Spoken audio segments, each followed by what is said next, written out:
నన్ను వదిలే నాగి. నీకు కావాల్సింది బంగారమే కదా. బనగానపల్లి బ్యాంకులో లాకర్ నెంబర్ 26లో ఉంది. నన్ను వదిలే నాగి, నన్ను వదిలే. నాగి మనొచ్చింది.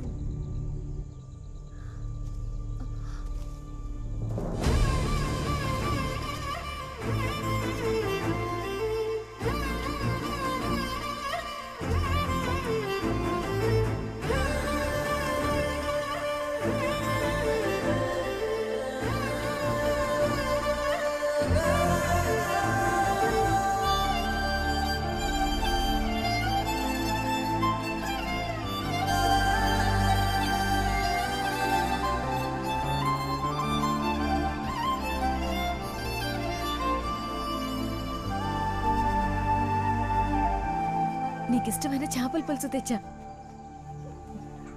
తిను బావా. వెళ్దాం. ఎక్కడికి?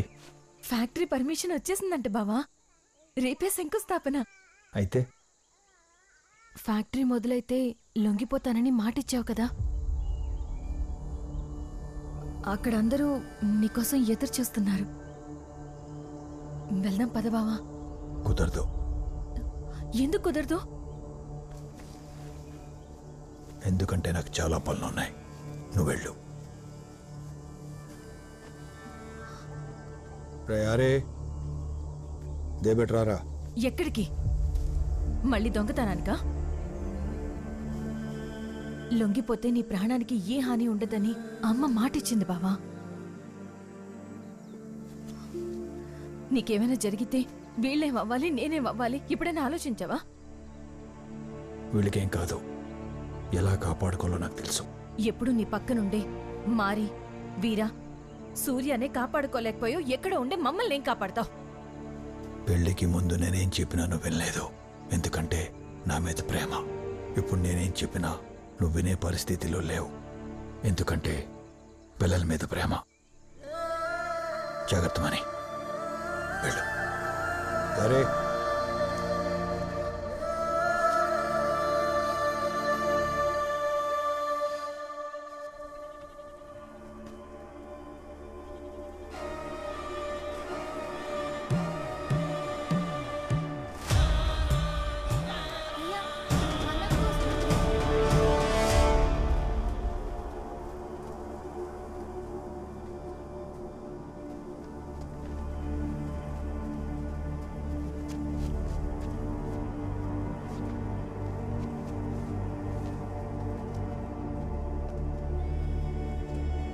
మణి, నాగేశ్వరరావు ఒప్పుకోలేదా?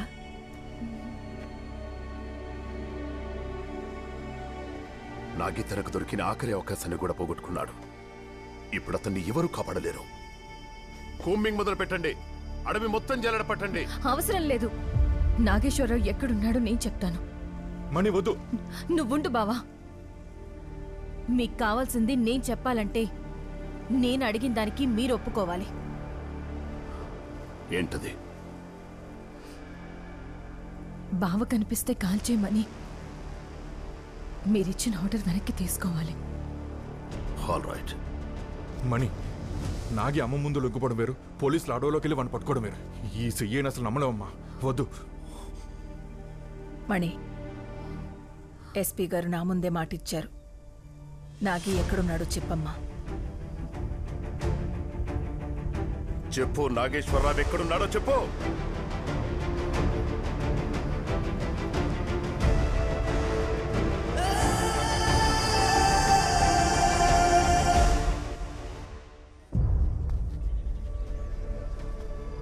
పెద్ద వచ్చాడు. మల్లయ్య, ఏమైంది? ఆ నాగాడు బనగానపల్లి బ్యాంక్ కొట్టడానికి పోయినాడంట. పోలీసులు ఆయన్ని పట్టుకోవడానికి పోయినారు. పోలీసులకి ఎవరా చెప్పారు? ఇంకెవరు చెప్తారయ్యా? అదిగో ఆడ పెళ్ళమే చెప్పింది.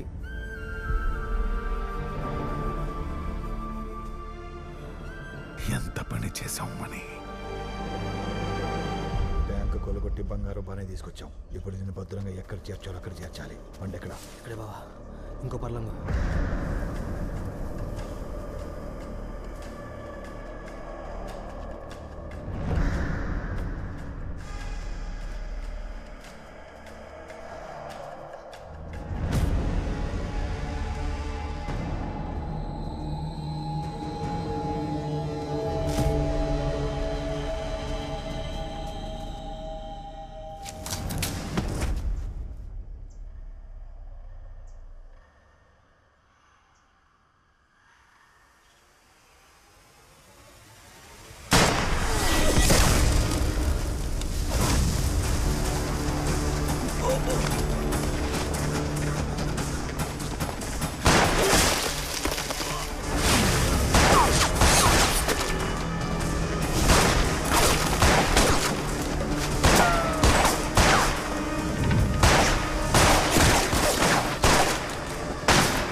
వాడు బ్యాంకులు కొల్లగొట్టి ఉడాయిస్తూ ఉంటే పోలీసులు వాడి కోసం మా బిడ్డల ప్రాణాలు తీస్తున్నారు.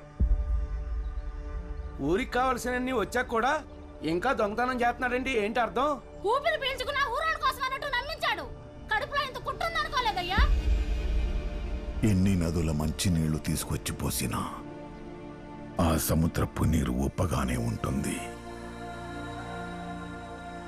మీలాంటి వాళ్ళకి ఎంత మంచి చేసినా బుద్ధి మాత్రం తప్పుగానే ఆలోచిస్తుంది. ఏమర్థం చేసుకున్నారా మీరాడిని? పరిగెత్తే రైల్లో, సముద్రంలో తేలే ఓడల్లో కూడా దొంగతనం చేయగలడ్రా వాడు.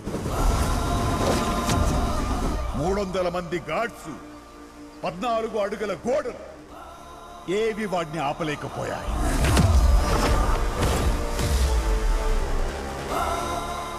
దేశ ప్రధానమంత్రి ఇంటికెళ్లి సవాల్ చేసి గెలిచాడ్రా వాడు. వాడు కావాలనుకుంటే చెయ్యలేని పనేది, కాలి కిందకి రాని పదవేదిరా.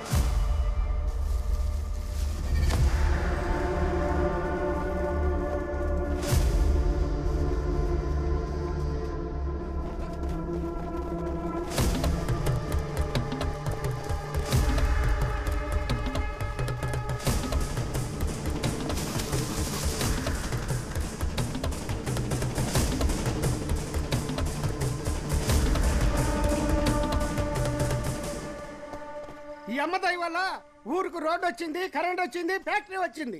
వాడు సాగు కౌరు తొందరగా తెలిస్తే పేద ఎరగడైపోతుంది.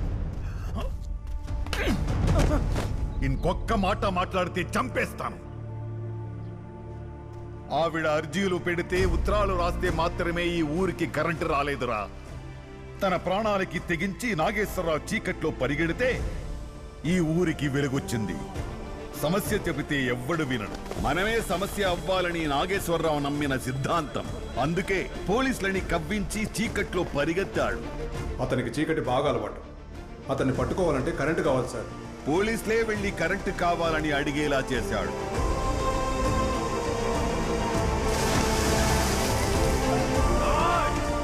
వాడిని వాడు ఎరవేసుకుని బుల్లెట్ గాయాలతో ఇసుకలో పరిగెత్తితే ఈ ఊరికి రోడ్ వచ్చిందిరా. పరిగెడుతూ నాగేశ్వరరావుని పట్టుకోవడం సాధ్యం కాదు సార్. వెహికల్లో పోవడానికి రోడ్ లేదు sir. We need proper road in the village. ఆ రోడ్డు దారుతో వెయ్యలేదు, వాడి నెత్తురుతో వేశారా. మరి నాతో ఎందుకు పందెం కాశాడు? హేమలతలో ఉన్నగానే ఛాలెంజ్ చేయడం, ఫ్యాక్టరీ కోసం ప్రయత్నించేలా చేయడం ప్లాన్లో మొదటి అంకం. దొంగతనం చేసిన డబ్బుతో ఫ్యాక్టరీ కట్టిస్తే ఇల్లీగల్ అని ఆపేస్తాడు. అందుకే నారాయణ సేట్ ద్వారా డొనేషన్ రూపంలో ఆ డబ్బుని హేమలత గారికి అందేలా చేయడం ప్లాన్లో రెండో అంకం.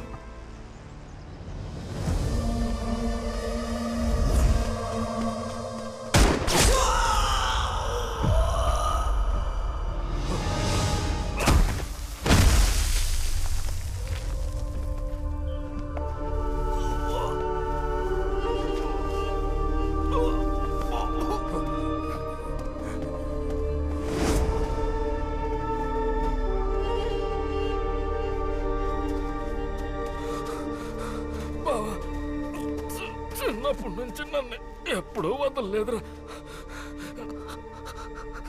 కానీ ఈసారి నన్ను వదిలేయాలి బావా.